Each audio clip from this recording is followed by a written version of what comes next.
Well, a very good morning. Welcome to Otepää for the first time in a couple of years. We are here as the pre-World Championship World Cup. And, of course, it's the penultimate round of the World Cup for this 25-26 season. Now, Otepää have had 50 very, very cold days this winter, which has saved the day because they've been able to make some snow. The last 5 days or so, it's been +10 and raining. Well, here are the races we're going to try and get underway this weekend. The men's sprint today, that starts in just a few minutes' time. The women's sprint at the same time tomorrow. And then the pursuits on Saturday.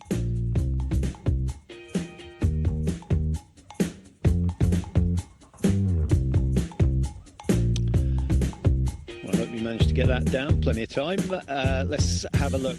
Women's sprint Saturday as well, and then we've got the single mix relay and the mixed relay on Sunday. That should be a good day. Now, isn't it not a mistake there, Mike? Should it not be the women's pursuit on the Saturday? That's what I've got. Women's pursuit Saturday on the schedule. Unless they're scheduled to do 2 sprints this week, but I don't think anyone would settle for that. They certainly wouldn't. Yeah, both pursuits on Saturday is correct. So, different locations, same procedure. There's Botten, who's one of a number of athletes in the running for the Sprint World Cup this year. Botten on 200 points. Jacquelin on 309, but he is no longer racing and is likely to lose his lead in the sprint standings. It could go to this man, Eric Perrault. It could also go to Samuelsson. Samuelsson number 2 in the sprint standings. Perrault number 3. Kontiolahti is number 4. Botten number 5. And I think if you're generous, we could go down to Dalishev Dahl and Christiansen in 6 and 7 with a possibility. Ponsaloma, very, very good at the sprint when he's on target. Now, let's have a chat to some of the big names. Well, there is the battle between Samuelsson and Perrault. Samuelsson number 2 in the sprint standings, Perrault number 3. As I said, I've got this year, Mike, Samuelsson 4-1 up in terms of the sprints, not including the Olympics. If you include the Olympics, it's 5-1. So maybe Samuelsson is on course for a bit of crystal glass.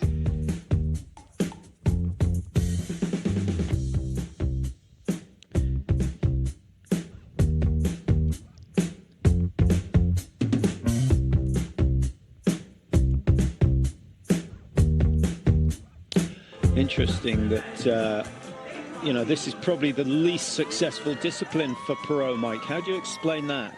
It's quite hard to explain because generally when you're in a 4-shoot race, I think there's more pressure. There's the sprint standings, as you mentioned. Jacquelin, what a shame he's not here with such a strong lead, having had 2 victories this season. Yeah, quite big gaps, as you can see, but This, I think, is going to run all the way to Oslo, isn't it? It's not going to be decided today. Samuelsson just needs to stay calm. A top 5 result will set him up well. Or do you think he's better to go into the last World Cup in 2nd place in the standings or get a few-point advantage today? What would you like psychologically? I think for me, you know, coach's briefing will be do your steady game, play your steady race. He hasn't been outside the top 10 this year in a sprint, so do your normal thing. Don't feel the pressure until Oslo next week. And Samuelsson's on such good skiing at the moment. Not as sharp as Perrault, of course, but he's in decent form, I think, today to safely place himself in the top 10. Yeah, you were asking me, when did it last rain? I can tell you it's been raining with me all morning. What about biathlon? How many rainy days have we had this year? I was struggling to think. Oberhof is always my obvious answer, but I'm not sure it even rained there. It was damp. I mean, the snow was damp. There was some drizzle, I think, prior to the race. But no, this is real rain, and it changes. I always said to kids when I was coaching them, you know, the environment, the weather affects mood, and mood affects performance. So, you know, turn this situation into a normal day rather than, oh, my gloves are wet, my ski suit's wet. And everybody's going through that right now. Over 100 athletes getting very wet, 105 athletes getting wet zeroing. It does affect morale, and affected morale affects performance. So you saying that today's race will be someone who lives at somewhere like Fort William, where where it rains 3 meters a year? Do you know, I always used to find that because I am from that area, it didn't bother me, and I always performed better in relation to the rest. So maybe someone, an athlete from the west of Norway, where that's probably the wettest nation, I would imagine, in terms of the fjords dragging the rain over. Yeah. Well, the last World Cup here back in the 22-23 season, and Kontiolahti winning the sprint on that occasion. And yeah, early days in his career, but he was certainly coming through to be a major force. Shot clear Kontiolahti to take the day ahead of Laegreid and Christiansen. So the top three from that race are all in action today. And Kontiolahti sitting in 4th place in the sprint standings, and he is only 72 points behind Samuelsson. So 2 wins, and it could be Kontiolahti who lifts the Crystal Globe this year. Dali Shevdal, Mike, he's quick. He's been on the podium twice this year. No one, though, has been really dominant. And when you think back, what, 4 or 5 seasons when Johannes Tingesbo won not 1 or 2 sprints in a season, he won the whole lot. It's quite a, but Dali Shevdal, remember, he missed the first of the sprints. He was still back at IBU Cup. He's had a 2nd and a 3rd. Yeah, and his bad days are not quite as good. But I think he's on safe form. The shooting is quite good at the moment.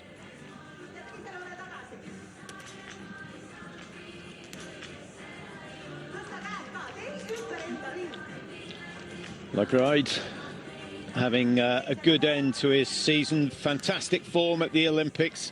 5 races, 5 medals. And that continued in Kontiolahti. Well, let's have a look at the 5 at the top of the overall rankings. Perot, a long one way clear, 202 points. Jacquelin not racing, so effectively he's 276 points clear of Samuelsson. He will not be caught this year, provided he races in each of the races up until the end of next week. And Johan Olof Botten, such a shame. He was looking very, very good before Christmas, and then of course the tragedy with Bakken, his roommate, that affected Botten as well. And yeah, you have to feel a little bit sorry, but Mike, remarkable to come back from that and then win his first race at the Olympics and find some form in the last few World Cups.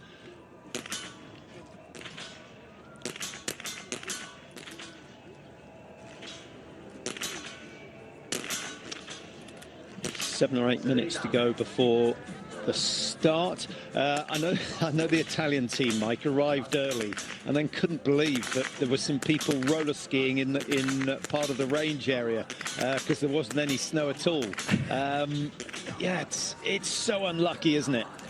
And they have got the reserve snow to bring out, you know, so the races will go on throughout the weekend.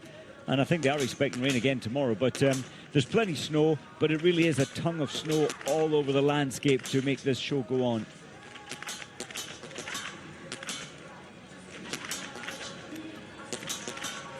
Fry of Norway leading the under-23 standings, and I think he's fairly safe there. The Ukrainian Mansa is in 2nd place and over 100 points clear, so I think Fry is going to win that. Campbell right, just going through his zeroing there. The red label there, that's his spare plastic round. It's not bothering him, but that's the tape that comes from the plastic bullet that you have to put in the chamber this season. And I think it's a great rule when the rifle is not being used. Now, what are we going to see from the French today? Kontiolahti is... he's had a decent recovery season. He's in 9th place in the standings. The best of the French, obviously, Eric Perot. And Perot's results in the sprints, 9-2-8-6-5. So just 1 podium, but he has been consistent, getting in the top 10 every time. But is it because he doesn't ski quite as fast as the best? he's certainly no slouch in the range, Mike, so it is slightly bizarre that he hasn't managed to win a couple of sprints. It's quite baffling because you look at his individual shooting scores, that's the 20 kilometre or the short individual 15 kilometre. He's so consistent, he's 90%. We often see him hitting all the targets, and it's the same in pursuit competitions and mass starts. When it comes to only the prone and the stand, I think he puts more pressure on himself because there is more pressure to get a clean score, all 10 targets down. So maybe he puts a little more pressure on himself. Last few minutes of zeroing, and then I guess they'll do their best to get dry before the start. Seeded groups going off as usual. They've laid some salt down on the tracks to make sure that the tracks stay firm all the way through. And the last of the seeds is Sturla Laegreid, who goes number 68. We've got a total of 105 starters, so it's going to be some 52, 53 minutes to get everyone out on the tracks, by which time the early starters will be back, showered, dry, and heading back to the hotel, I would have thought. Well, let's have a quick look at what else is coming up this weekend.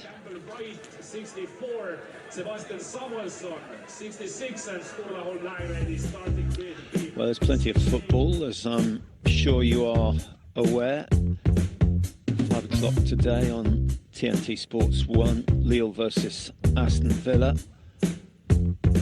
Crystal Palace versus Larnaca.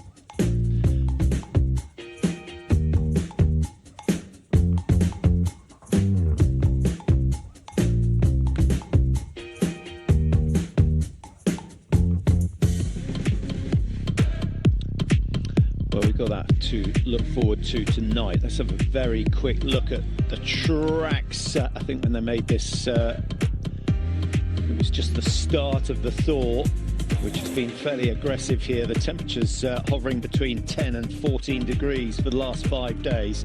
The good news is that the World Championships next year will take place a little bit earlier. They'll be in February, and obviously that is a slightly colder period of the year. Just although this is a rapid view of the tracks, Patrick, you can get the feeling there's lots of flats, there's gentle downhills, and look at this entry into the range each time. It's a very easy range in terms of recovery. You get your pulse down in this range. There's the undulations not far from the start. You're climbing up very steeply, undulations to midpoint of this 3.3 kilometre, and there's the ease at which you come into the range. And I think that'll allow, Patrick, 18 athletes, up to 20 athletes today, I think, to shoot the perfect score. So imperative for the best athletes to get all targets down. Well, there are the air temperatures. It says 9 degrees, and snow temperature, it should just say melting, I think. Let's have a quick look at the start sheet. Nice to see Jeffries back in action for Great Britain. Equalled his PB last weekend. He's slowly climbing the rankings, and a 10 out of 10 today should see him into the top 60, which is relevant in terms of the pursuit race. Well into the B group now, or the blue seeded group. Nellin, Lombardo amongst their number, and then the first of the red group, the top 15 in the World Cup standings. Dali Shevdal starting number 42. Leonard Funt gets another outing for Germany, one of their future stars, I suspect. And Lukas Hoffer's done well, Mike, to get into the red group. He's had a great season. I've heard it might be his last. I was expecting it would be, but yeah, I think it's the best form we've seen from the Italian Hoffer for many, many years, at least 5 years. Yeah, no, it's been a really good season from him. Obviously spurred on by having home Olympics, but he's kept it going and hasn't hung up his skis like his teammate Dorothea Vera. Samuelsson going 66, Laegreid 68. Those will be two really important athletes to keep an eye on today.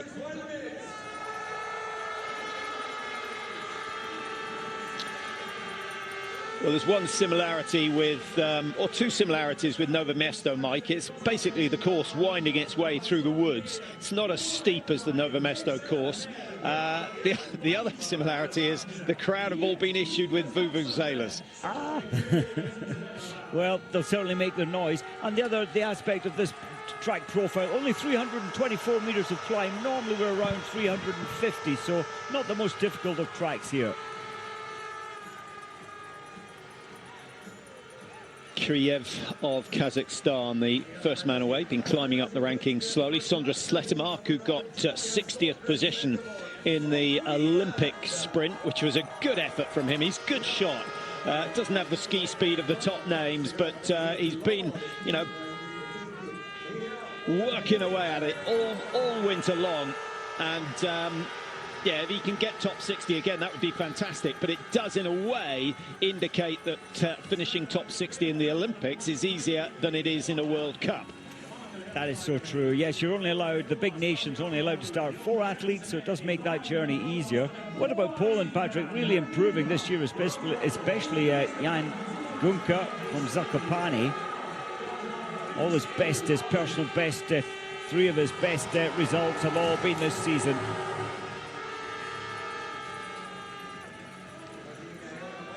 Well, 3, Jan Gunka. Aggressive. Yeah, good strong start. He's got a PB of 13th, so if he beats that today, that would be fantastic. Here's Jacques Jeffries. Now, this is, if you include the relays that they did in Kontiolahti, this is only his 7th World Cup outing. So it's very, very early days in his career. And he's got a long way before he can expect to reach his prime. Quick one, Mike. The average age of the blue seeded group and the average age of the red seeded group. What do you think? Oh, interesting. I'll add a very random guess. I would say 29 for the blue group and probably a little lower for the elite, the red group at 25, I'd go.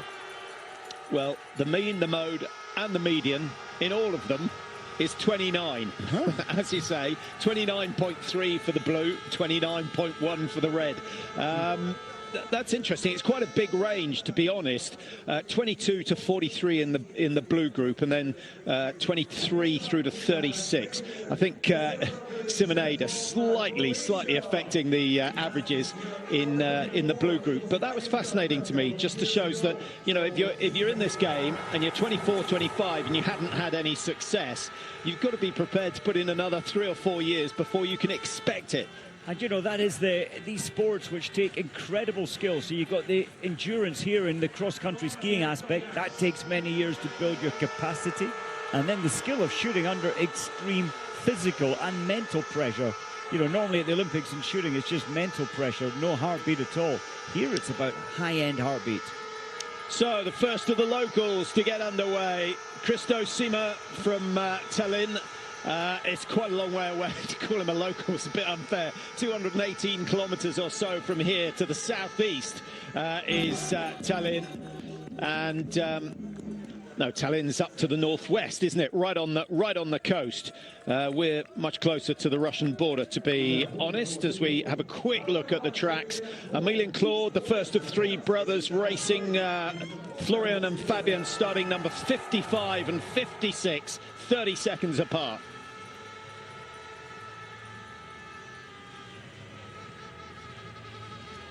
Emilien, he had problems with his back this summer, had to rest up for a 6-week period. He's a big, tall, strong athlete. Looks as if he's protecting the back. He wasn't, I thought, quite putting the same force through the ski poles. Yeah, quite a smooth technique, but I was thinking he was a little bit shorter than normal, maybe not quite as dynamic, and that could well be because of the back. Dmitry Shamayev goes racing for Romania. And he's got a PB of 14th, so he'll be looking to better that today. He got that up in Kontiolahti last weekend in the individual race, so he's on form, Shamayev. One aspect of this course when we came here, 3-4 years ago, was the spectators around the track. Good to see them out in the forest or the trackside already today. Well, half of them were in jacuzzis last year. I'm not quite sure that it's jacuzzi weather this week.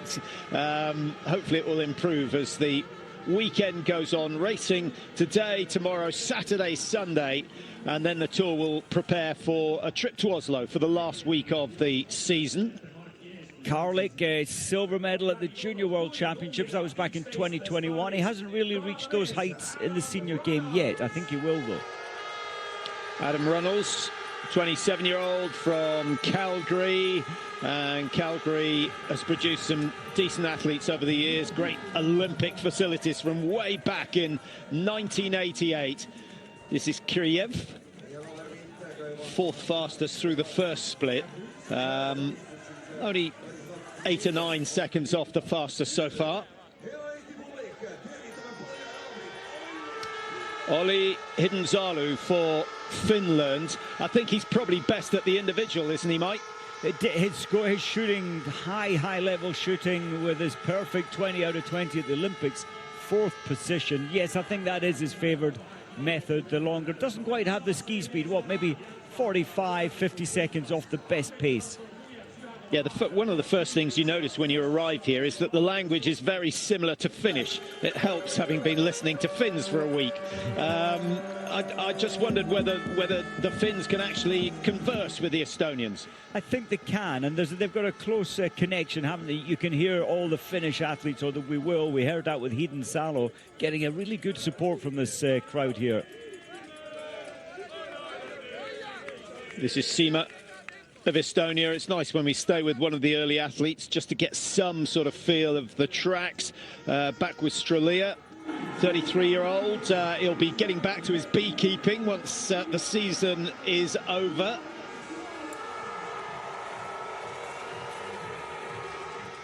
Might have to change his suit for that. I'm not sure these Lycra suits would keep out bee sitting. He's a tough guy. He probably doesn't need a suit when he looks after his bees.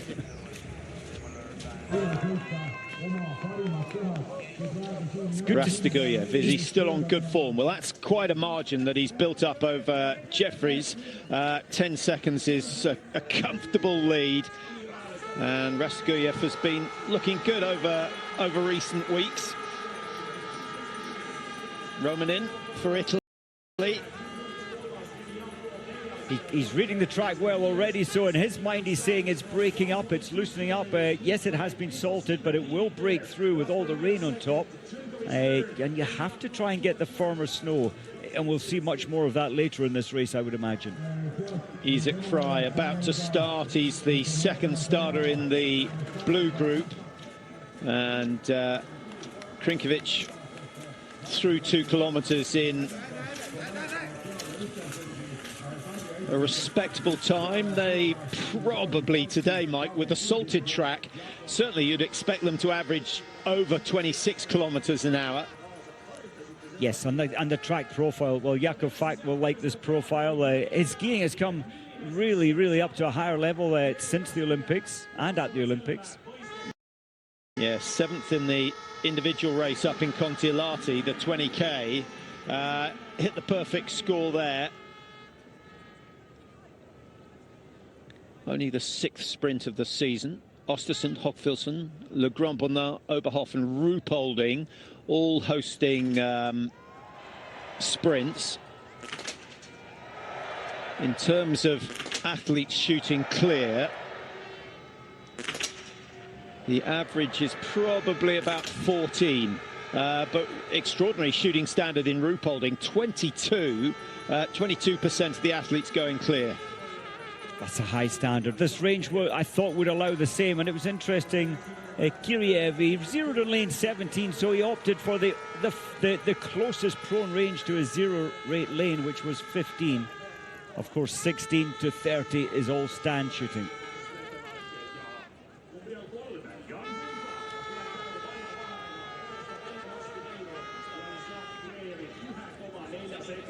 The Polish team, they zeroed on lane 14, and absolutely as he should. I think he is on, or has he opted for 13 there? I thought he'd go on lane 14.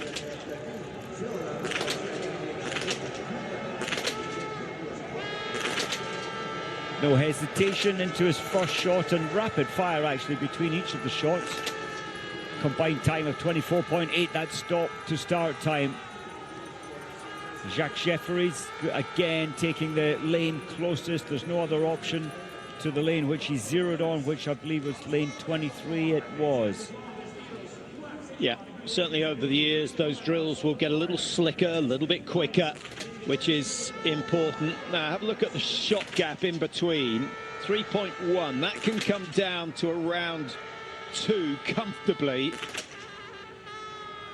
He's playing safe, isn't he, a little, and the wind is tricky. It's spiralling around in the midpoint of the range. Yeah, I think his game plan was to hit 5. Rastoguyev has achieved that, and he's going to go out with a whopping great lead. That's a really good start. Yeah, Rastoguyev really looks like he's on a mission. I think it feels like home for each of these Lithuania, Latvia and Estonia, of course, 3 very small countries neighbouring. Yeah, first range built in Estonia, Mike, 1970. They now have 2 in Otepää alone. It's known as the sort of winter sports capital of the country. And what's that going to be? 57 years between your first ever range and the World Championships. How long ago was the Aviemore range built? That was back in 1991. It's still functioning. It's still a great range. But no World Championships.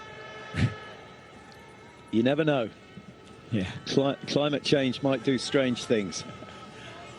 Wouldn't that be nice? Well, if the Gulf Stream comes to a grinding halt, then Scotland is certainly going to get a lot colder. Yeah. Let's see what Sima can do. It's looking good so far. He gets a decent response. Not a packed crowd, to be honest. We're hoping for more over the weekend. The Vuvuzelas accounting for about 20 spectators each. Well, home advantage for Sima, not feeling any of the pressure and the support in the background. Really fast time into the range and only 9 seconds behind Rastoguyev's.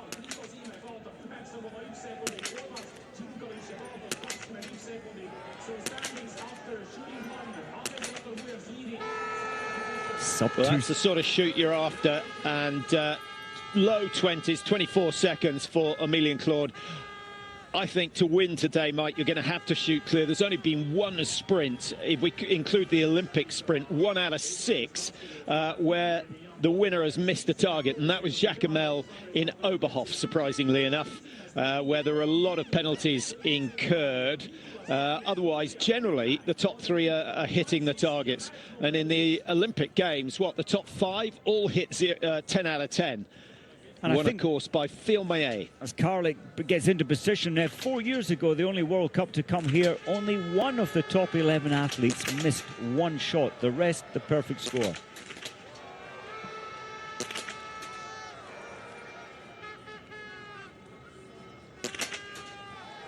The hesitation, just getting his breathing under control. It worked. He was very well disciplined there to pull that off. Yeah, sadly didn't get a complete total time for his shoot, but he was 41 seconds. I think that's a mistake. He didn't spend 25 preparing for the first round, but he still comes out just 3 seconds outside. He was the fastest in, though, by 4 seconds. Now, Isaac Fry up to an early starter. He was just off the pace at the last, 2.5 seconds. Well, now sitting at 0.8. So he's starting to pick the pace up, actually skiing at pretty much the same speed as Karlik, who has gone through and sitting in 2nd place. Kokkonen keeping an eye on Hiddensalu's targets. Now, in terms of ski speed, Mike, he's 18 seconds outside. That's punishing. It's nearly a penalty, look, but he's going to make up for it in terms of his shooting time. At least try to. Yeah, going to be close to, I was going to say close to 25, but he's well under that at 22 seconds. Good shooting from Hiddensalu, fastest prone we've seen so far. Now, we often talk about the top 60, and anyone starting in the top 15, Mike, you know, we're not expecting any of them to win, but if they qualify for the pursuit, that's a good result. At the Olympics, the margin between 1 and 60 was 3:06, and the smallest margin we've had this year was at Le Grand Bonnat, just 1:55. I think we'll see it pretty tight today. Possibly right around 2:10 or 2:15 from first to 60th position.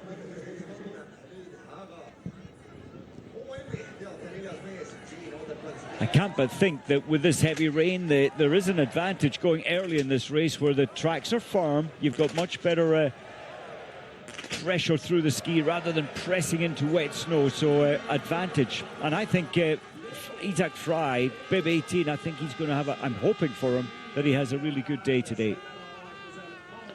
60% hitting all the targets so far. Now, which side of that equation is Romanin going to go? I was impressed with him in Kontiolahti. I think he's an up-and-coming star for the Italians. 16th in the Olympic Games. He hit 10 out of 10 there. Oh. I don't think he's got the ski speed now to pull off a top 15 today with that one shot missed. Yes, he was 23 seconds off the pace into range, so that's almost a penalty loop. Then he misses his first target. Does anyone have the ski speed to be able to miss and know that they can outski everyone else? I don't think we have we have a group of what, 7 or 8 skiers who are quicker than everyone else, but I don't think we've got one that is 30 seconds quicker than everyone. I agree, and that's the change this season, isn't it? If Johannes Tingesbo was here, you arguably say, well, he can still miss one and break the field, beat the field today. He liked this type of course. Yeah, absolutely. I think he would have enjoyed this one. Yeah. Easy shooting. What about Isaac Leknes Fry? I believe in him today, but his rifle's fixed from Sunday's race when he fell backward and broke the end of what's called the butt hook or the shoulder plate. Everything absolutely at the height of the bull. Looks slightly right. I think that might be a bit of deception. They were definitely drifting right, but that was a cracking shoot from Fry. 25.9. The junior world champion from back in 2024 has put himself, is he going top? It's going to be close. He is 6.4 to play with. That's got to be a big boost, confidence boost. He knows full well the tracks are good at the moment, and he will make every advantage of this opportunity. Yeah. And then he'll find himself in the red group and starting a little bit later on. I'm not sure that's going to happen this year. Fry, where is he? He's down in 16th place in the overall World Cup standings. But if he got a good race, if he got a top 3 today, he would climb very, very close to the top 10. The Norwegians want him in the top 15. That might be a reason that he's not been dropped as often as we thought he might have been. Yeah, I'm expecting something much, much improved. Well, Norwrath last week was very good, but I'm expecting the Germans, possibly even a podium. Maybe Norwrath today. He's such good form, and his shooting has been much improved.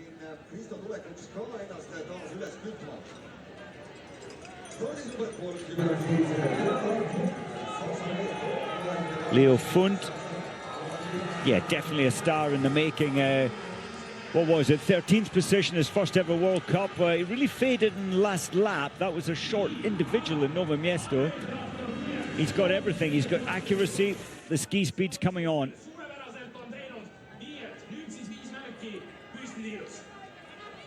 So Rastakuyevs, he knows full well this is a good time. Yeah, he's 56 seconds up on Gunke.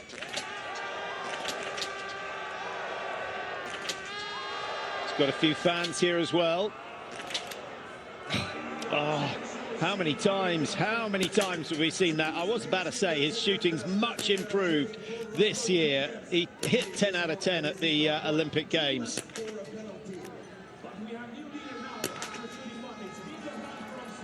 So Jesper Nälin with 5 to start with. Nice shoot. Have the percentages improved at all? I think we're still at about 60%. 13 out of 14 now out of 22 have gone clear. Nälin has had a reliable season, hasn't he? Last year, the year before, his shooting was sporadic, but very good averages throughout this season. Christo Sima. Second time in. Prone, then stand. Just 2 shoots in the sprint. Average winning time about 22 to 23 minutes for the 10K.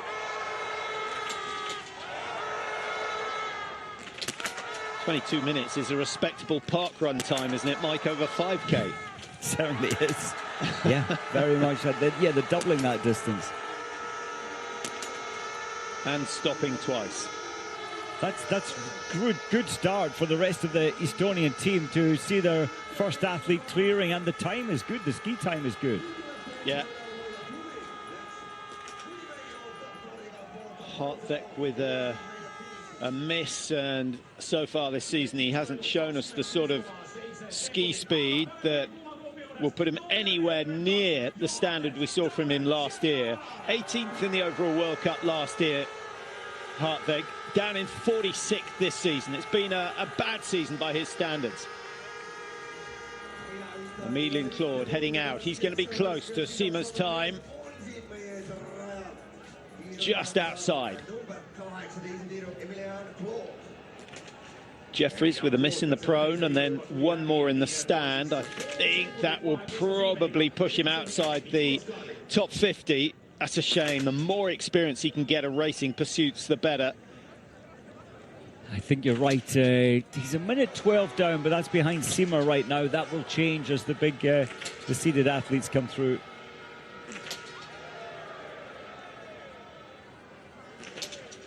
Yeah, waiting for the arrival of number 42 in the range for the first shoot. That will be another 5 minutes or so, I think, before Dali Shevdal arrives.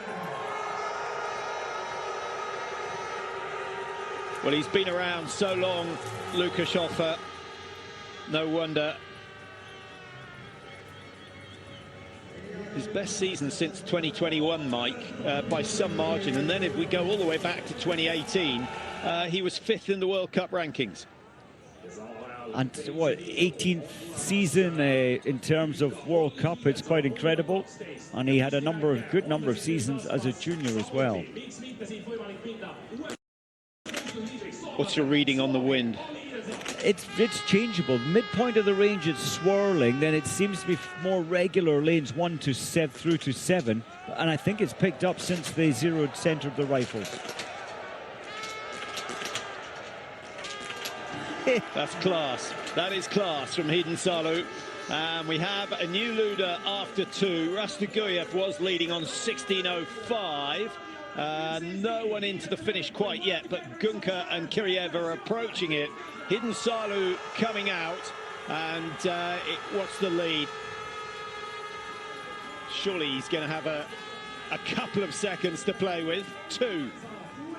I thought it was going to be bigger than that, so he goes 1, Simmer of Estonia in 2, Emilien Claude of France in 3, Karlik of Czechia 4, and Rastoguyev down in 5. Who's going to get Germany's best result today? I think most people would put their money on Norath. Yes, it feels that way, but of course they brought Justus Strelo back in. We know he'll shoot well, but and I've heard his ski speed is as good as it ever has been, so a chance there for a top 5. This is Johan Olaf Botten. What sort of form is he going to be on? A win today will put him back in the running for the sprint trophy. I suspect he'd need to win both sprints this season, the 2 remaining sprints, if he's going to take that crystal globe. It would be nice if he went away from the season with something. But his form in the early part of the season was so good, Mike, that I think he can use that as motivation for next summer's training. Definitely, and I think we saw with Botten the increased aggression in terms of his racing. His ski speed was excellent at the weekend.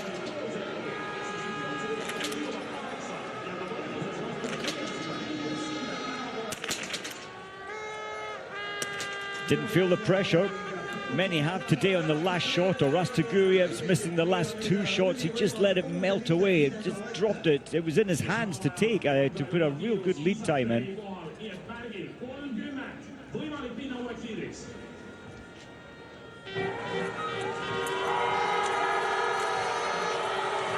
Well, it shouldn't be long before Kiriev of Kazakhstan is in to finish as we go back to Fry. 9 out of 9 so far. Now it went down. I have a feeling the picture just froze there, Mike. I didn't get that, but it appears as if it is a hit, the final one. Well, that's good race from Fry. Whatever happens, hopefully he's got something left in the tank for the last loop.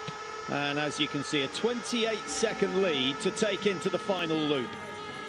He really will maximise, and Fiormaillet just set off ahead of him. He won't close in on Fiormaillet with the fresh legs, but he's got a good chance today, Fry, for a top 3.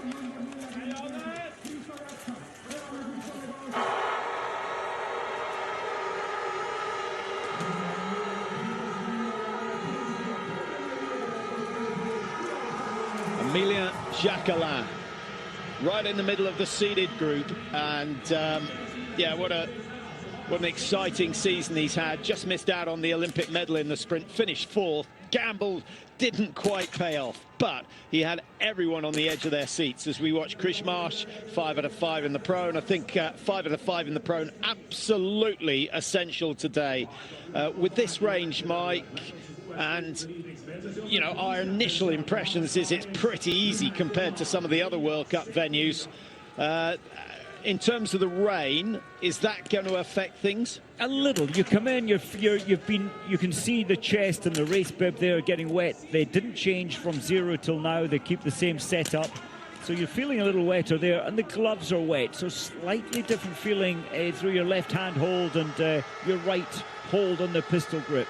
Yeah, it's not working for Leonard Fund. 2 misses. Now, here's the man in yellow, and I think he'll be in yellow all the way through until the 22nd of March. Not this Sunday, but the next one. And he is hot favourite now to claim that title. It's such a shame that Jacquelin had cardiac problems because we were looking forward to a brilliant duel over the closing stages where it would have been just a question of nerve as much as anything else. And both of them, both Jacquelin and Perrault, have shown that they are susceptible to extreme pressure. Yes, and Jacquelin watching on back in Italy right now, he must be so sad, having been leading by so much the overall sprint Crystal Globe.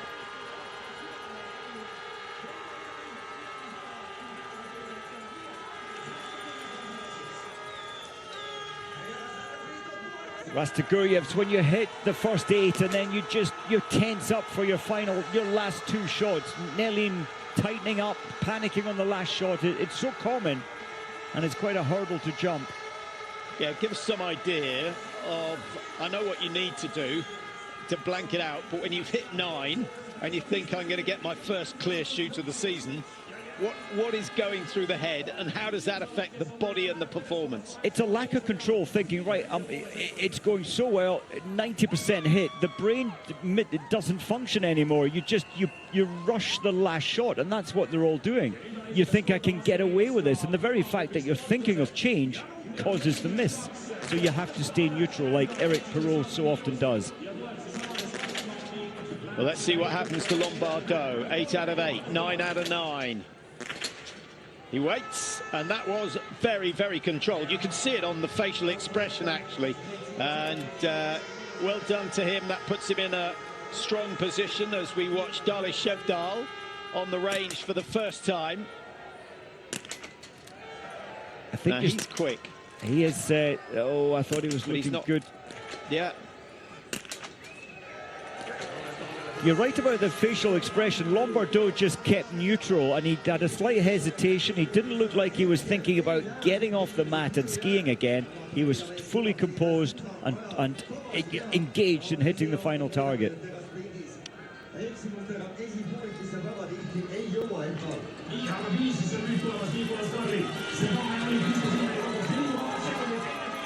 Czechia's Karlik in after his 10k run. 24:33 isn't matched, but he's not far outside, and he knows he would have had a 20-second lead had he hit 10 out of 10, but not a bad performance from Karlik.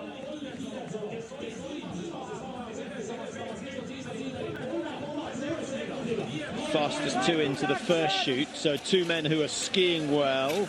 One is Horn of Germany. Hoffer's going well. Dali Shevdal, who we've just seen miss a target, he was top 3. Victor Brandt, Fry, Karlik, Hartweg, the top 7 in terms of ski speed in the early stages. Fry coming in to finish, having hit 10 out of 10. Could be a big day for him.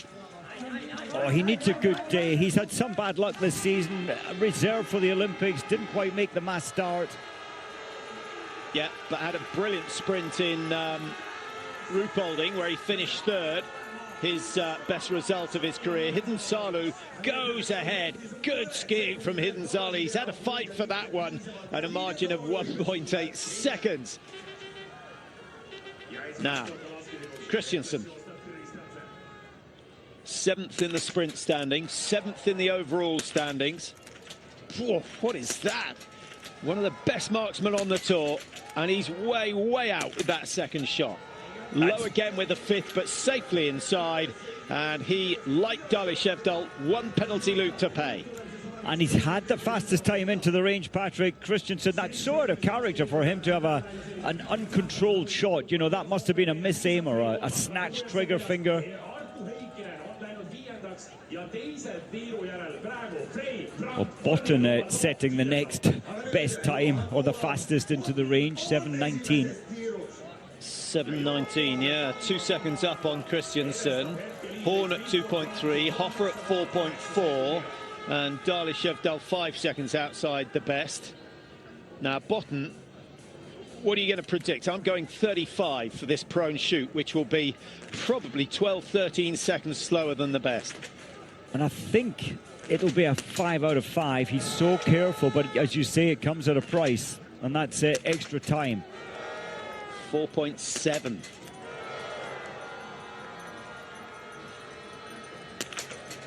Little twitch before 4, but he gets himself under control.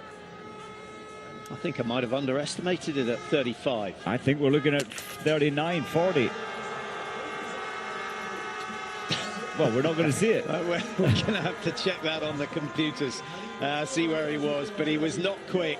And having come in with a lead of 2.2 seconds, he goes out 8 seconds down. I wonder what he's going to work on this summer. Yeah, I'm surprised that he hadn't worked on it leading into this Olympic season. I think he works on care, putting them down as his priority at whatever the cost, and then he tries to ski his way out of trouble. Here comes Fry.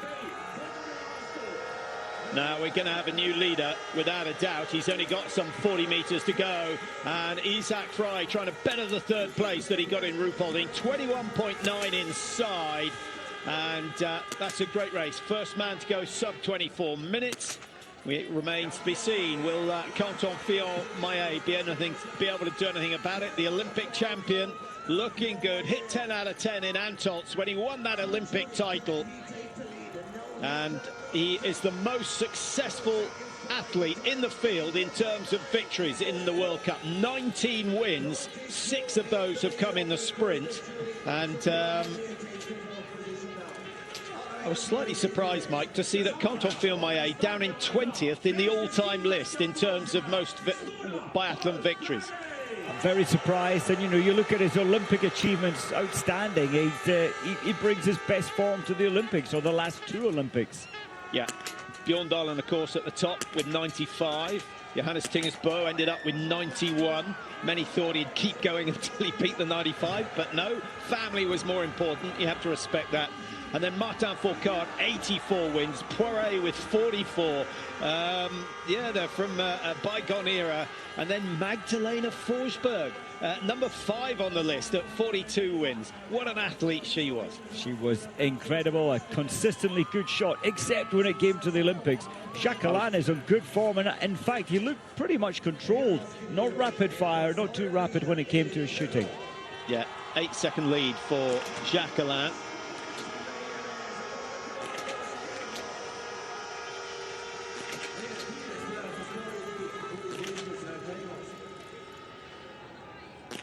There's the hesitation, the brain working overtime, and well disciplined from Kretschmarsh. Yeah, that was 33, and that was quicker than we saw from Botten. Perot, the World Cup leader, is in, working right to left. It's looking good. Was. That's out of character. You mentioned what happens to him when it comes to just a two-shoot race. He was so careful, so not in his normal flow that he shows us in pursuits, mass starts, or individual races.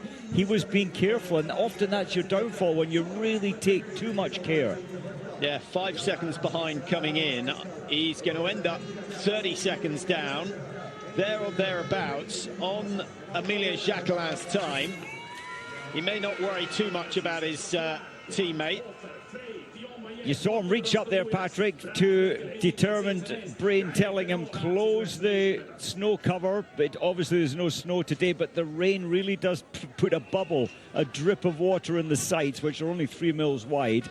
And you really have to keep the snow covers on today. Yeah.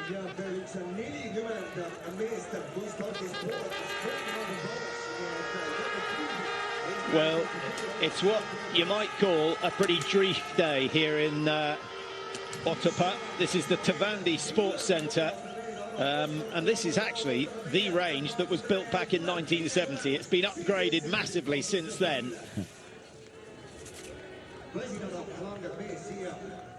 They had an IBU Cup event here back in 22, Mike. I don't know if you remember that. They had so much snow that it caused a delay to the race. That's right. Very different story today. The centre of the prone targets sit at around 1.2 metres above ground level. Yeah, and yet when they cover up, it's deep snow.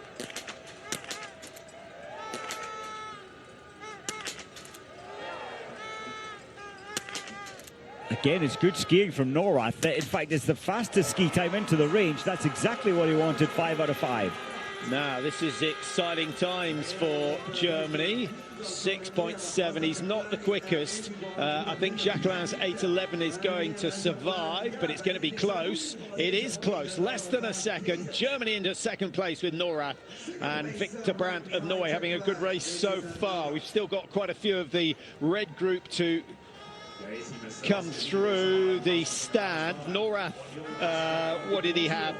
2 or 3, 4, 5 seeds after him. So there'll be a few changes, I think, in the positions after that first shoot. And another miss from Dale Shevdal. And that is not going to do him any favours in terms of challenging for the sprint trophy this year. What about Ponsaloma? His time, you would have thought, would be quick. He's 10 seconds down. Very surprised. I don't think that's his pacing or his discipline to hold himself back. Whoa, that's. I thought that was a miss. I wonder. No, well, that's a very confusing shot from Ponsaloma. Luki Hoffa, 5 out of 5 in the prone. He's been shooting pretty well. Of late, 9 out of 10 would be good. Goes for the target number 3 on 2 occasions, which is unusual.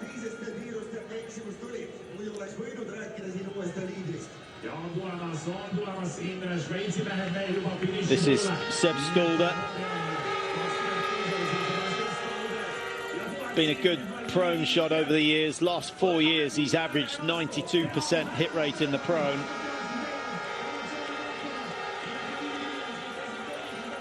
Iliev on the charge. Is he going to depose Hornig? Not quite.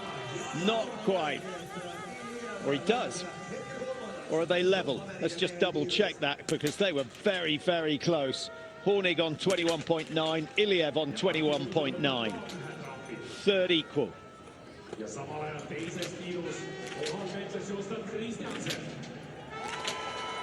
That's nice. Nice from Heikkinen.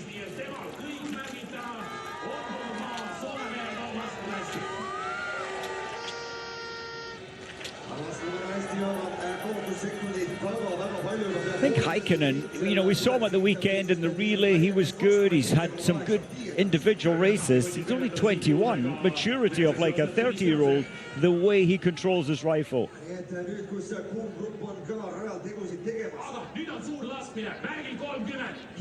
Well, 48.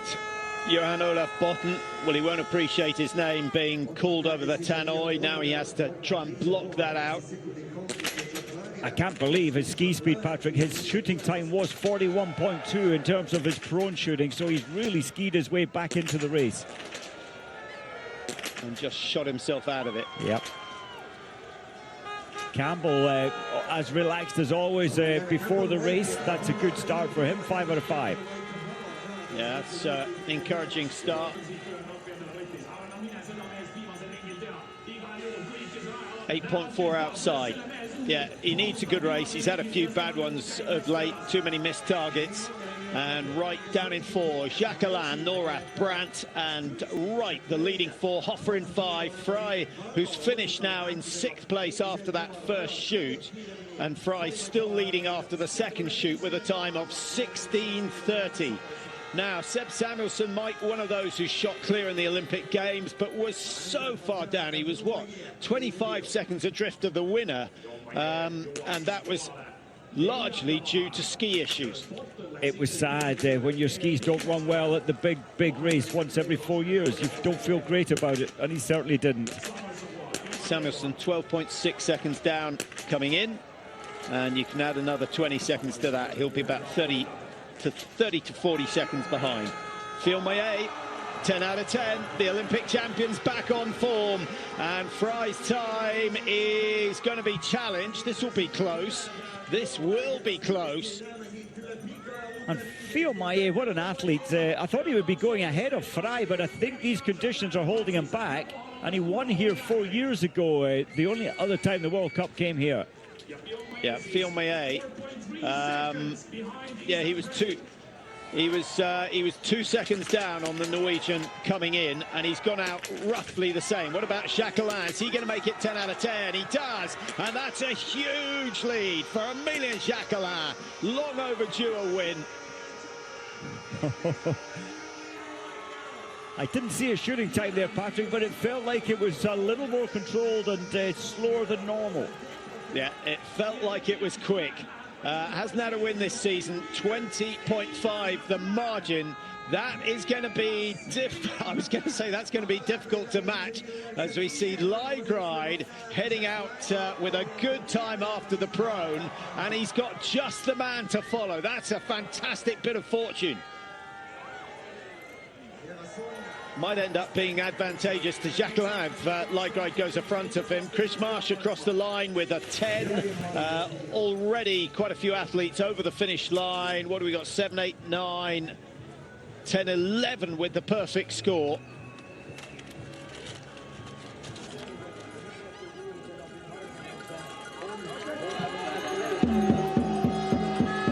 Campbell Wright just behind the blue and yellow of Simbal. 12.6. That will be okay. That will be okay. But really, for Campbell Wright, it's all about hitting the last 5. Here we go. Eric Perrault missed on the first shoot. He missed his 5th target. And I guess if he gets the first 4 down, which he hasn't, well, this is looking a little bit shaky, Mike. It is. He was 35 seconds off the time. Lead time coming in for a stand. Now he'll be another 25 seconds behind. That's not a great day for Eric. Yeah, the only good news for Eric Perrault is that Samuelsson had real problems with his first shoot. And Samuelsson's down in 28th position after shoot number 1. And those are the two battling it out for the trophy. In fact, Filmaye, Mike, he is in... What's he? Effectively in 3rd place if we rule Jacquemel out of the trophy. And he's only got some 40 points to make up on Eric Perrault.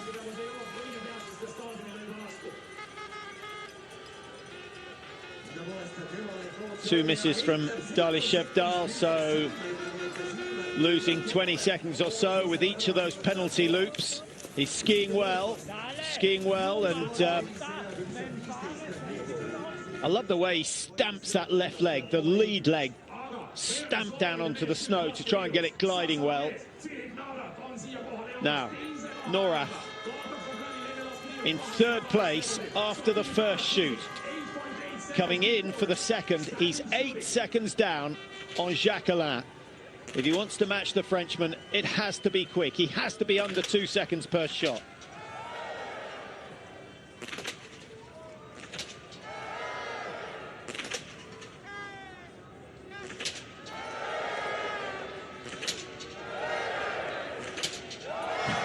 Oh, he was for the last one.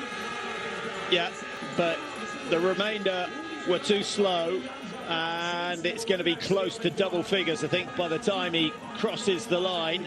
But it's going to be a good race from Norath. Best sprint result he's had so far this year was second place in Oberhof. Is he going on the podium again? Well, he's into second for now. Dali Shevdal. Powerful last lap, but too many mistakes.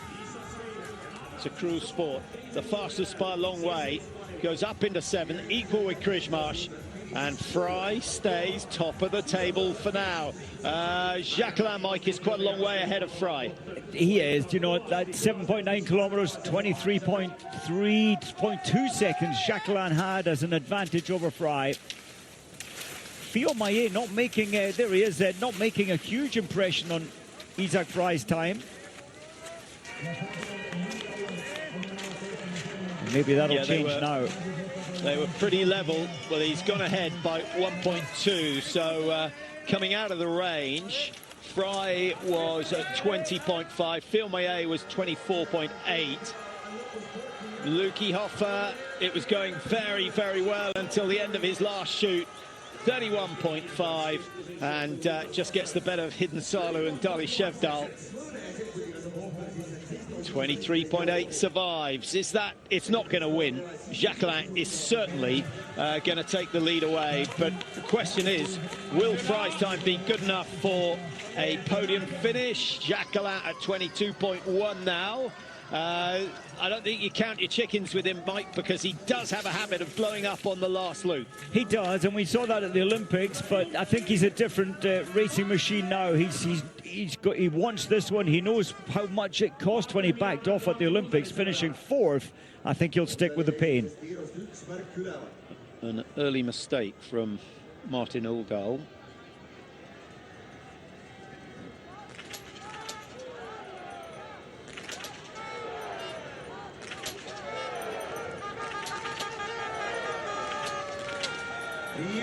Oof. Unlucky. What was that, 5 mil? Just a little tight, wasn't he? Panicking a little like Dali Shevdal, the other Norwegian who missed 2 targets.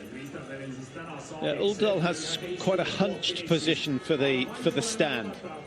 He does. I'm surprised, you know, he's a big, tall figure. I'm surprised he hasn't raised the foresight, the rear sight, just to take that freedom, the tension in the neck out of his position.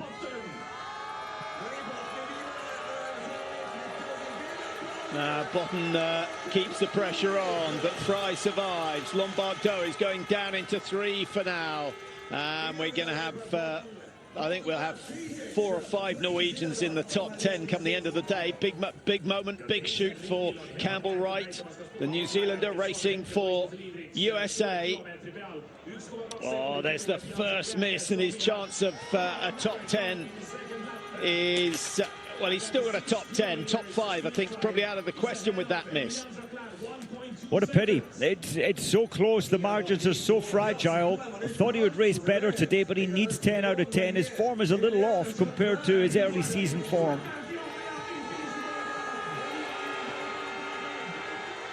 Fiomaye, one of those with a clear shoot, as he did in the Olympic Games to win that title just 3 weeks ago, and he misses out. He misses out by a fraction. It must have been a fantastic run from Fry, who was 2 seconds down at the last split point, so that's been turned around, and a lesson there for everyone. Keep fighting, keep fighting. Arguably, I think Fry probably a little bit hungrier than Fiomaye. I do wonder if Fiomaye fell there. There's blood on his chin. Don't know. The crystals here in this rain are quite sharp. Yeah, big moment for Samuelsson, and he clears 5, so we'll try and update you on his position as he comes out after the second shoot. It's been a brilliant run from Emilien Jacquelin, the highly likely to take the win here today. Well, that's a really good performance. Laegreid makes it 10 out of 10. And this, I was just about to say, there's one man right at the back of that seeded group who could do some damage. It's Laegreid. And with 10 out of 10, he is going to be close, Mike. This will be interesting. And Jacquelin lost 3 or 4 seconds to Fry. So you could argue that Laegreid is a slightly better finisher. That's what I'm thinking. And when Laegreid's told it's 2.8 seconds, you just feel the advantages with Laegreid. 2.8. We will get splits all the way around that final lap.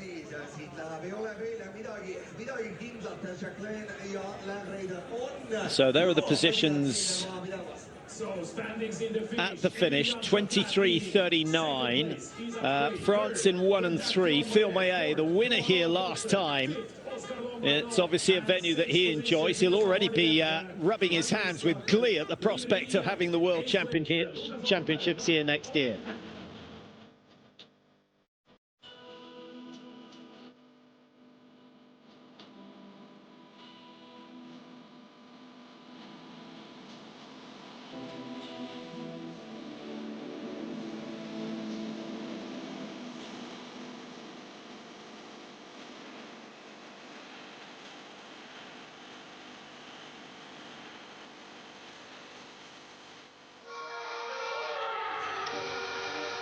Well, in here comes Eric Perrault, and it's a big margin. The calculations will have to be done, but I'd be amazed if he stayed in the top 10. And if he gets pushed down to 10th, that will get him 31 points. Whereas Jacquelin, if he stays on the top of the table, will pick up 90. Hey, Norath is really shifting on the track. It was 11.5 seconds. He's got it down to 7.6 in relation to Jacquelin. Yeah, but he's running out of time, Mike. He's got 500 meters remaining. He's running out of time, absolutely. But what a good moment. I thought the Germans would perform better today. Thought Sturla might as well, but Norath absolutely on his best form. Yeah, and Norath, one podium finish so far this year. He's on 191 points in the sprint standings, some 83 points behind second place, which is relevant in that Jacquelin will not contend for the sprint trophy this year. Now, keep your eye on this. Has he got close enough? No, he's not going to take the win, but he's certainly going up into second place. Fry's 19.6 is well beaten. Jacquelin stays top. Germany goes second now with Norath. Fry of Norway in 3. And there are still more changes to come. That means that Phil Maillet is off the podium. What about Laegreid? Oh, my goodness, 3.7. Laegreid has attacked that first kilometre, Mike. Maybe too hard. He's turned it around, having been 2.8 behind. He's now 3.7 ahead. Oh, that's a huge turnaround. He really has shown since the Olympic Games, the first race, the race that he did, you know, that he was podium potential, and he hasn't been off the podium since then. Yeah, well, Perrault, I think, is going to be lucky, Mike, because Jacquelin is not really a contender for the sprint trophy. Laegreid is not really a contender, down in 10th place.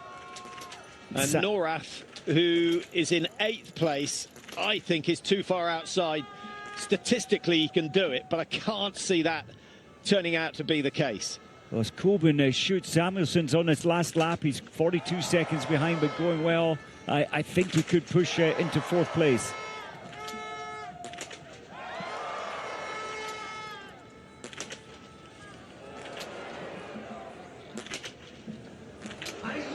Oh, can't believe that. Jakob, this is his range. He's a good shot normally, but he must have felt the pressure. He is only 20-year-old.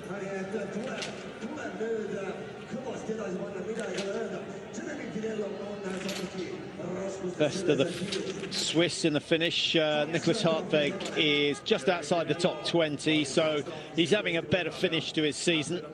Not sure what his plan is. He's still pretty young, Hartveg, so I hope he continues.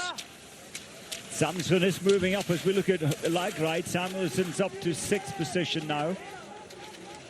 Now, Laegreid was 3.7 ahead when we last saw. He's kept the tempo going, and he's pushed that up to 6.9, so it's looking very, very good.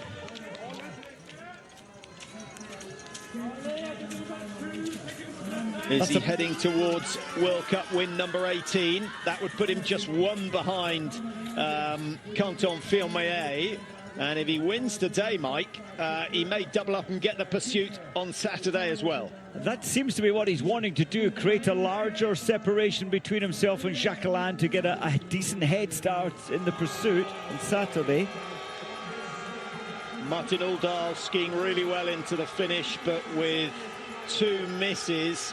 Perot missed 2, and he's down in, well, he's pushed down to 10th, so he just beats the Frenchman, 47.1, 0.3 of a second in it. Those two, the 2 quickest with 2 misses. Dali Shevdal's now down in 14 and would be lucky to hang on to a top 15 today. Here's one man who will certainly push him down. Laegreid's last split, 8.5. He's taken over 10 seconds out of Jacquelin. It's always been his weakness, hasn't it, Mike? That last lap for the Frenchman. Yeah, and he was probably told that the race is in the bag. It was his, but you never write off Laegreid. I'm just thinking, Patrick, that's with a perfect 10 out of 10 today. Laegreid has hit every single shot in the last 50 in competition. 20 out of 20 and twice in Kontiolahti last weekend, now 10 out of 10. Yeah, going back to his golden days, and of course Laegreid, the winner of the overall last year, so they've been really disappointed. He's down in the overall, he's down in 5th at the moment. He's been slowly climbing the rankings. Had a good week last week in Finland. Kontiolahti hosting the last round of races.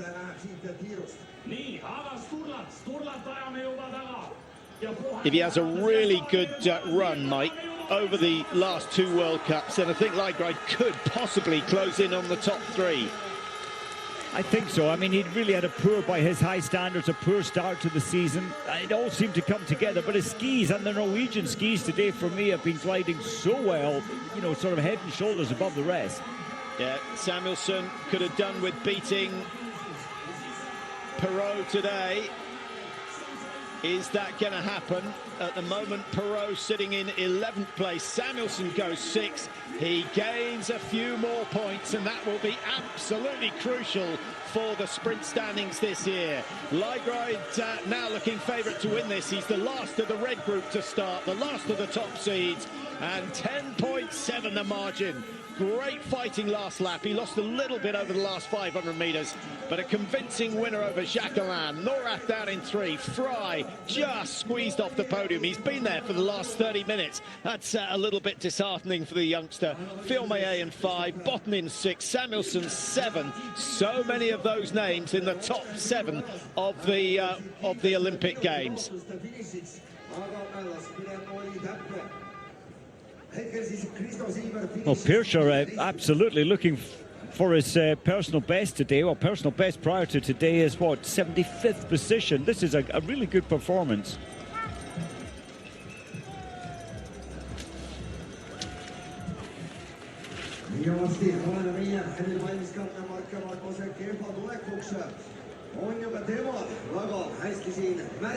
I think Laegreid did so well. You can even see when the athletes are skiing now, there's ruts and dips in the track. It's affecting your balance, but Laegreid just flying around the last lap.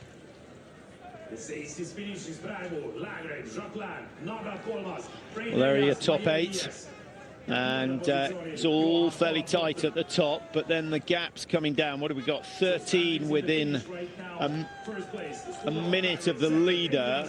The gap down to 60 is sitting at 250 at the moment. It can only come down. I'm not sure how much it will come down, but generally gets down to around 230.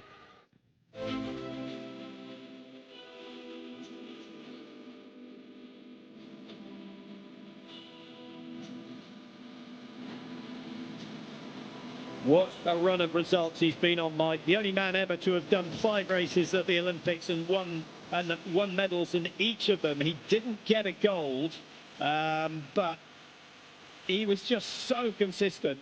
And it was his shooting that did it. Didn't miss a target in Kontiolahti. He hasn't missed a target here.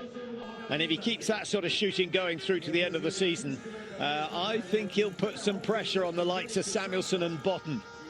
I think he will, and especially at the Olympics. You know, he had a lot going on in his head, personal scenarios going on in his head. I thought he did incredibly well to then put all his energy into racing, forget about his personal life, and entirely focus on biathlon, and that's what he's done since the Olympics as well.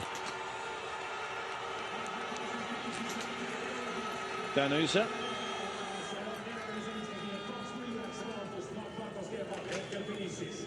Just see the end of the barrel, just moving around a little too much for that first shot.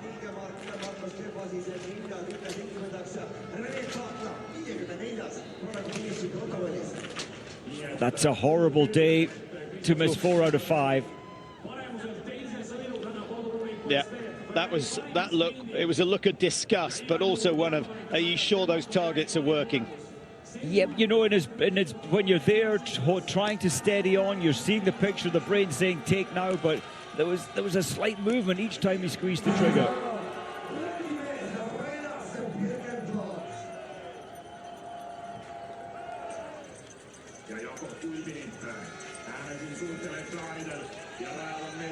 Well, welcome back to Otepää.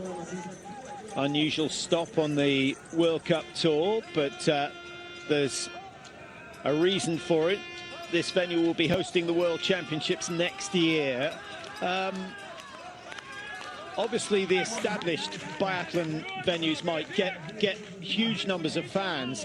I'm thinking that actually Otepää is quite accessible for the Scandinavians, also for the Europeans. They've got a bit of driving to do, and it's a bit of an adventure, something different. I think it will be, and I'm quite sure on a daily basis we'll see over 20,000 spectators around and in the stadium. You know, they love this sport with a passion, and I do think on Saturday, Sunday, we'll see up to 15,000 spectators here. There's the roll. You could see the roller ski track you mentioned earlier. You can see that in the background. No snow generally, except on the racetrack.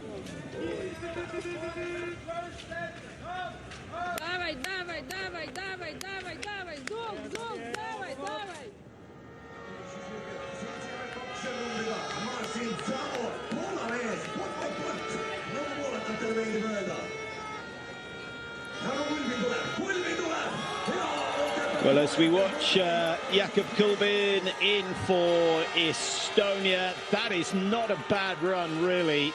He's going to be, is he going to be within a minute of the race leader? Oh, I think he's coming in for a second shoot. Yeah. But it's good considering he's missed 2 targets. Well, let's hope he hits the next 5. 90 is Miha Dovzhan next door to him. Just looking at the standings at the moment, Mike, if things stay as they are, Samuelsson goes to the top of the sprint table with 3:15, and he will have a 45-point lead over Eric Perrault going into the last sprint. And that means that he only has to finish in the top 6 to guarantee victory. That's it. And Samuelsson, he is that consistent, isn't he? You know, he wasn't on great ski form today by his early season standard, only missing 1. He's a regular provider when it comes to this sprint competition. Yeah, and then it's very, very tight down from there. As we watch Mullauer, we will have Laegreid on 2.66, only 4 points behind Perrault. Norat will be on 2.56, 14 points behind Perrault, and Fielmayer on 2.52. So it's a very tight battle. If Samuelsson has a disaster, then the trophy is up for grabs.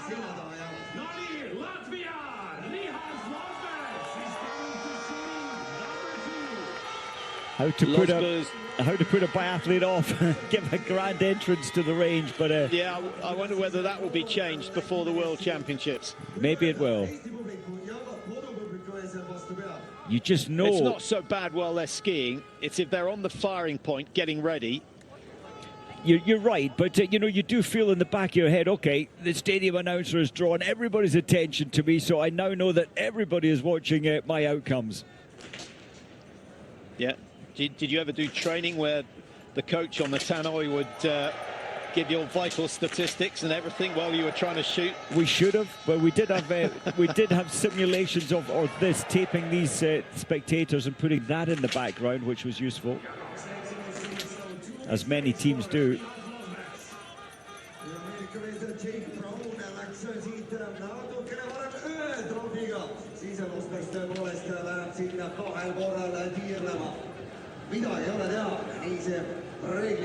It's only a small town, what? Population of 2,500. It's been inhabited for quite a while, 6th, 7th century. And the Vikings have been here as well. There's a hill fort just outside the town. They've been everywhere.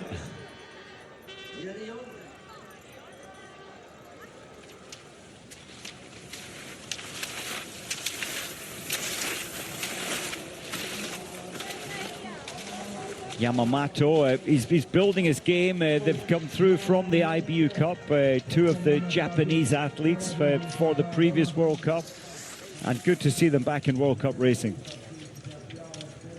There's Graham Benson as well, the second of the British biathletes. He missed one on his prone shooting.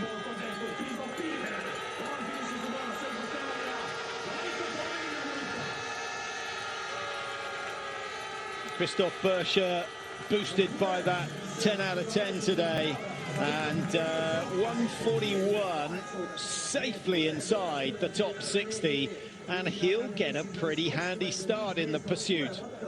He's got 24 hours to, well, he's got 48 hours to recover. We've got the women's sprint tomorrow, and then both pursuits on Saturday, a mixed relay and a single mixed relay on Sunday, which would be nice. I wonder how many of the big guns will miss out on that, Mike, to just get an extra day's rest before the last 3 races of the season in Oslo.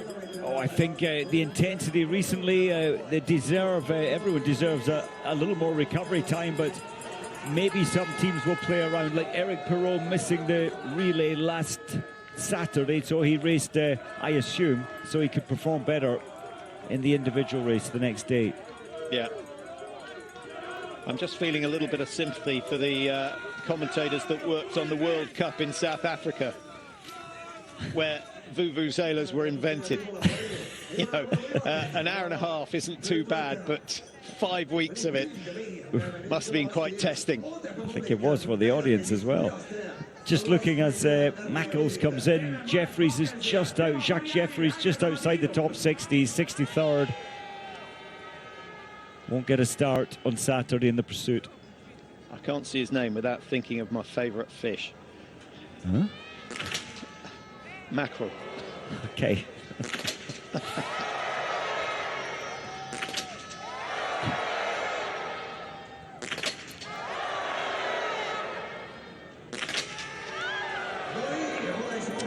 First and last, and doubly painful. The Belgian team, you know, pride themselves on their marksmanship. Just don't have the ski speed of the big nations. They don't have the skis either, to be honest. I don't think you can make that point often enough.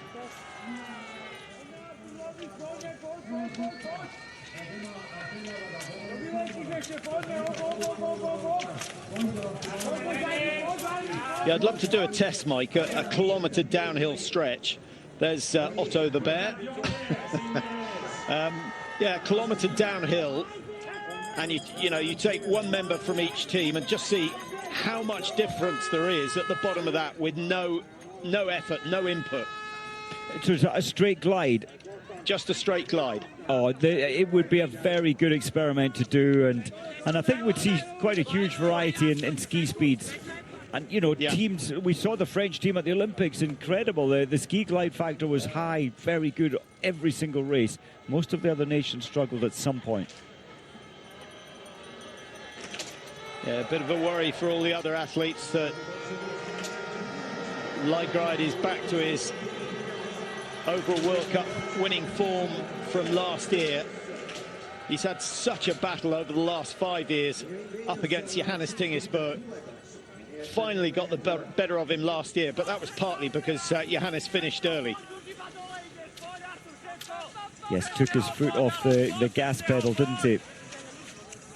Sjöqvist for Sweden, just looking to see if any of the late starters have made an impression. Persha was really the best, wasn't he, Mike? Number 82. Yes, of the later starters. Oh, Benson has just come in. Graham Benson for Britain. It's only missed one in the pro, and he's going to miss 3 in his standing. It was looking good before those 3 shots were missed. Well, that's it for TNT. You're off to cross country in Drammen. Enjoy. Well, we'll stay with the biathlon for a while. There won't be any changes in the top positions. Good opportunity to chat about this venue and what we're expecting for the World Championships next year at the back end of February. So it will be a whole lot colder, Mike, and I hope we have a lot more snow as well. I hope we will. I mean, they will store the snow again in the ice hockey arenas. It will be a safe outcome, we know that for certain, but I don't think they expected +9 degrees and heavy rain. Very difficult to hold on to snow when you get those warm conditions.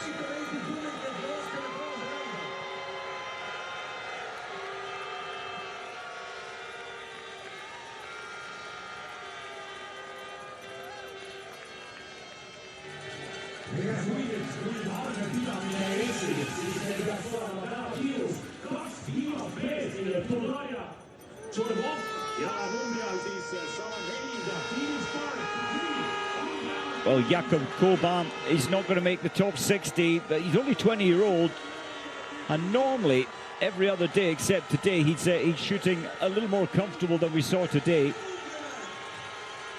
Yeah, we've still got a couple to go through the range. The venue has already broken one record for the season, Mike. Trying to oh, the noise? well, no, Novo Mesto was definitely Novo Mesto. Certainly a few decibels above this. No, the number of clear shots.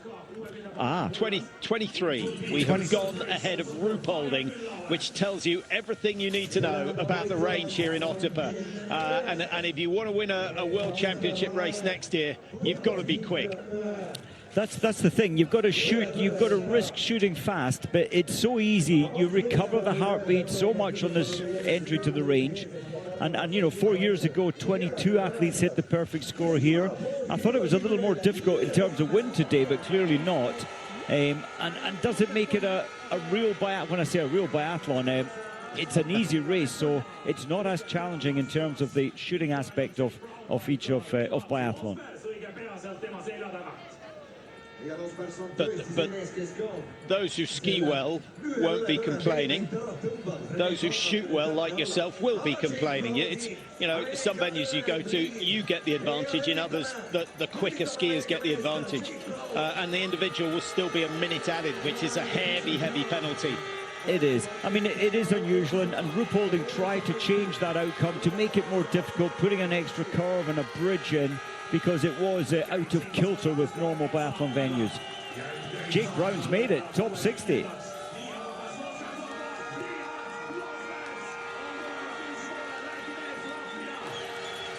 Yeah, that's good work from the American. Losber's also. That pushes Jake Brown down to 58, so he better not count his chickens quite yet.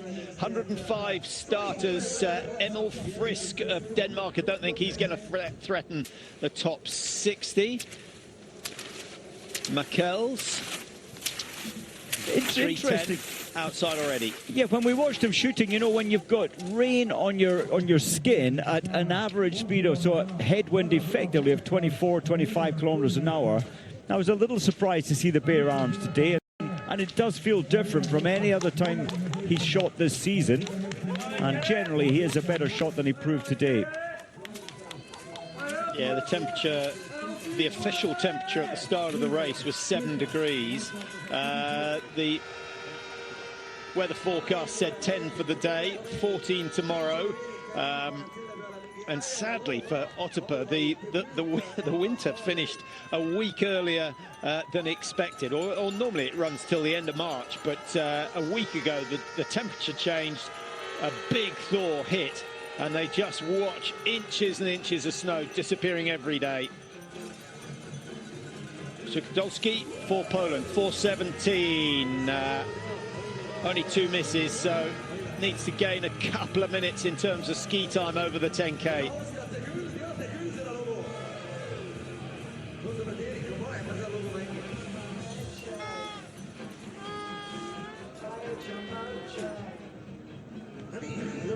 Any surprises for you, Mike, in the top 10? I think Hornig of Czechia's had a cracking day, getting 9th. Yes, I was absolutely, and Siemer as well, the Estonian. We saw him as an early starter, but still stands there top 15. That's an excellent performance for Siemer. His personal best prior to today was 14th, so he's up there with his best ever, and that's doing it at home with the pressures that brings.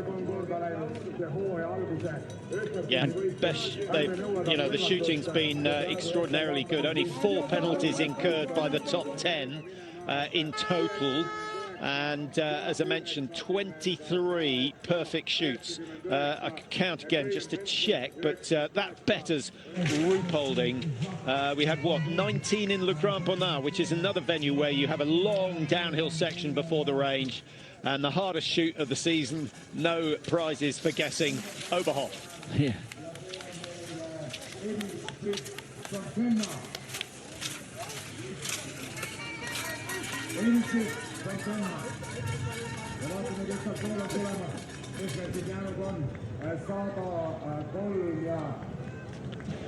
Yamamoto, he skis well, and he's still building his game. Been at the IBU Cup most of the season.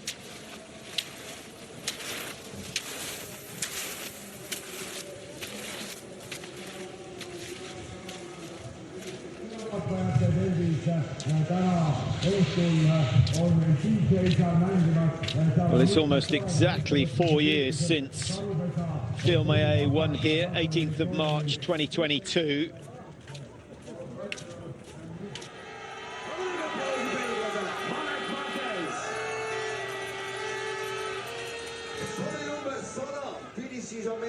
And just looking at the dates for the World Championships next year as Mikkels comes across the line, 86th position.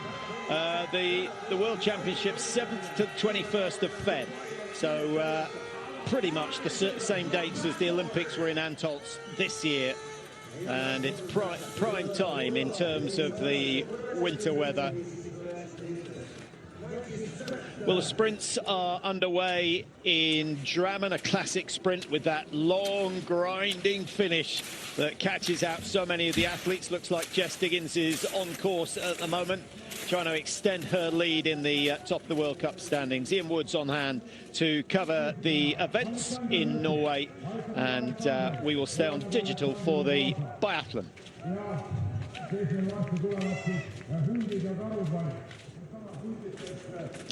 Well, that's always a good race, Mike. Other cross-country news, the 50K, the men and the women are going to be on the course at the same time. 45 minutes between their start times.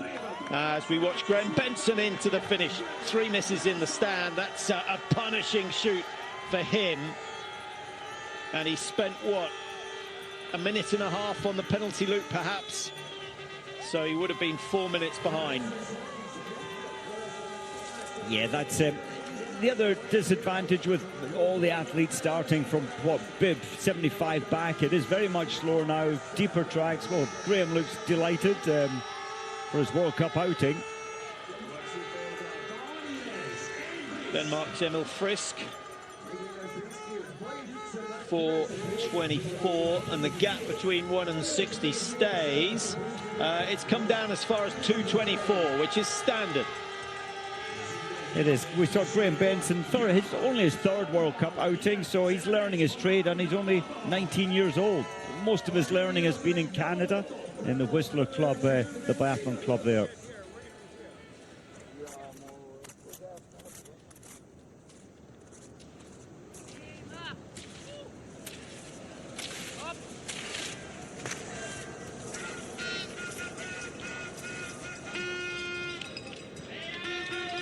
Well, I don't know about you, Mike, but I only had 105 starters on my list.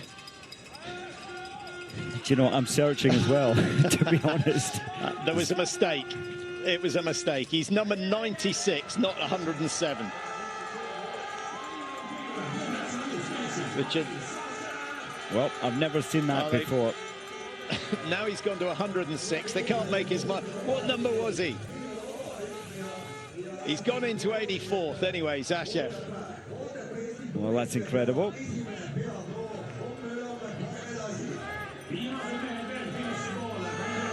Now, Alexander Mukin, this caption is correct, and he was officially the last man to start in this race.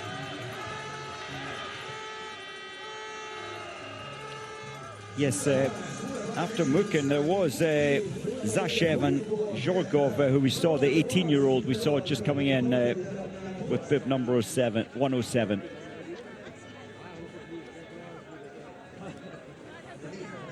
Yeah, I think we've got one more athlete out on the track. Here he is, Georgi Zhorgov.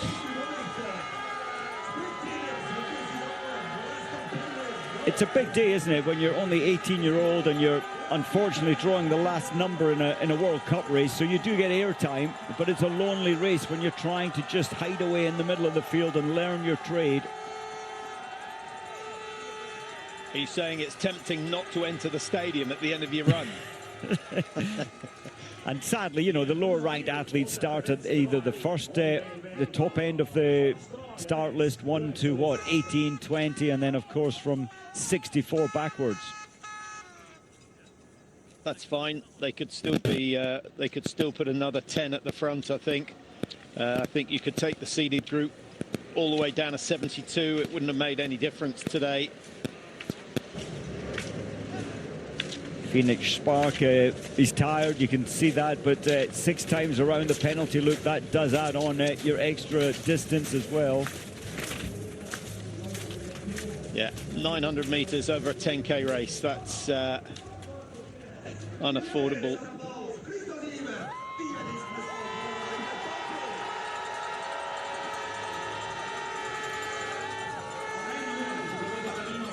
Good news for Norway. Just thinking in terms of the Nation Cup, Mike, a glance at the result sheet. I think Norway and France probably come out fairly even after today. I think they will, you know, and then it puts a lot of importance on Sunday, the single mixed relay, the mixed relay. Those points are precious. Any mistakes there, you know, and that makes all of each of the 4 athletes in the relay, the mixed relay, a lot of pressure, particularly in the relays.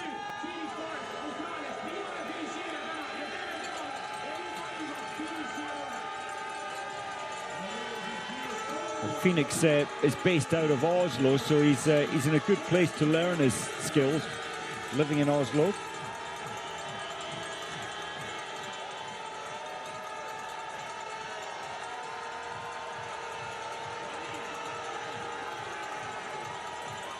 I think that's the second biggest cheer of the day.